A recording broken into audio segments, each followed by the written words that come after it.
All right, guys. Hey, thanks for joining me on the Regenerative Ag Network. 60-inch corn update. What's it look like? It looks amazing. It looks exactly the same. You can see up the hill. It looks exactly the same as the 30-inch. And this is the half popular, or this is the normal. So this is 15,000 population because I forgot to change the planter. On the other side, I did another 60-inch strip to double the population so we could have 30,000 pop on 60-inch corn. And so you tell me, what cow isn't going to roll around in this come this fall behind the combine? Isn't going to roll around in that like a dog in a fresh turd pile. I mean, holy cow, look at the amount of grass out there. So it got a little carried away on me. But Dad and I were talking, and it's all the old seeds that I've been spreading out here for years that finally had a year that it can get going. I had a pre-emerge herbicide out here and a residual. They run out of steam at some point, and all these seeds laying on the surface. You can see buckwheat and then all these grasses out here. What a gorgeous, gorgeous mix to the soil. So instead of burning this down, adding chemical costs and labor costs, and then bringing covers back out, let's just see what it does. I mean, look how thick it is. And I didn't even adjust so on that side I was able to adjust the nitrogen better. So I moved my hoses around so they hit the rows better. On this side it didn't work out quite like that.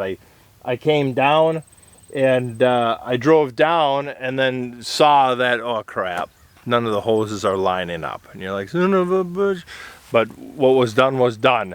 And so I expect this side to really run out of nitrogen very fast. But the grass won't run out of nitrogen. There's a lot there for that grass. But how cool is that there's that much grass out here, but the corn looks like that? That is really, really kind of cool to me. It really makes me ask a lot of questions. So the whole goal of the 60-inch is, again, to build us a system that allows us to be adaptable and fluid with our changing markets.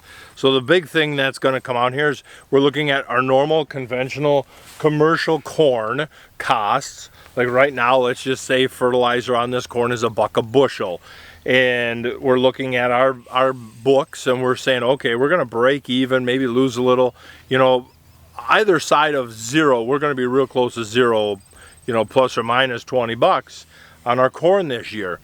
But what about when we build a system out here that has legumes and grasses and it can provide all of our nutrients that we need, other than the fact that I realize the environment I live in, and a lot of times our corn being planted, we need a pop-up or a starter fertilizer because the soil just isn't warm and alive yet at the time that the corn is trying to emerge. Purple corn emerging is not uncommon because the soil is still cold at that point.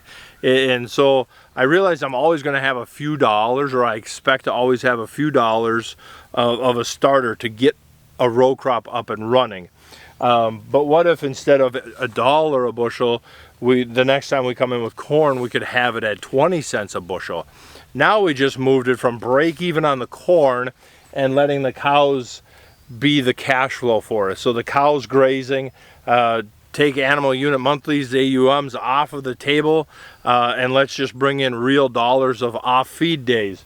That much grass and all this corn stover, this 60 acres is going to keep my herd a lot of days off of feed. So what if I save, 100 bales, or, that's $100 an acre off of this field from grazing, because that's them bales that I don't have to feed to the cows because they're eating this.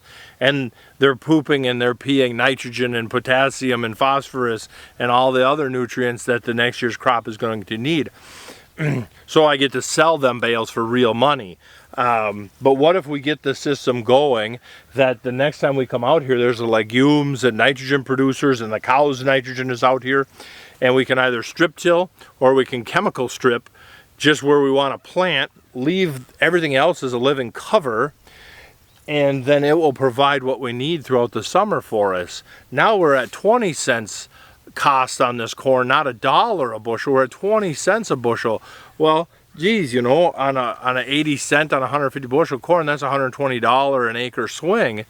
to our favor, and then bring the cattle on the backside. But we also have options. What if it's a really terrible corn market the next year? We have an existing hayfield. We just keep it as an existing hayfield. What if it's a very dry year? We open up the gate to preserve that pasture, bring the cows onto this hayfield, and let them graze all these acres so that other hayfield can recover, and then we move them back over there. You know, if the hay cash market looks better than the corn market, it says, hey, what if it's a tremendous corn market this year, we put in corn, and the next year is another tremendous corn market, we just move over 30 inches and put in the corn again, and we're back into a fresh new field to do it all over again. And the fact that where a bad market is now relative to us is now changed as well. $3 isn't so bad when it only costs you $2 to grow it. You're making a lot of money on $3 corn, but $3 markets right now are pretty painful when it costs you $3.10 to grow it. You know, that's where we're going with this. It's just this whole diversity and just being fluid and adaptable to the system. But I know a lot of people have been wondering how the 60 inch is going, so there it is. It's looking absolutely wonderful. I'm kind of curious to see, with this much grass competition and poor nitrogen management, at what point is it going to fail? You know, is it going to be 50 bushel corn this fall? Is it going to be 150 bushel? Well, this spot I expected to be very low on yield anyhow, because the population's cut in half. So compared to the 30 inch, you know, you got half the population. So we got to keep that in mind too. That's the joy of doing experiments. And so guys, thank you very much.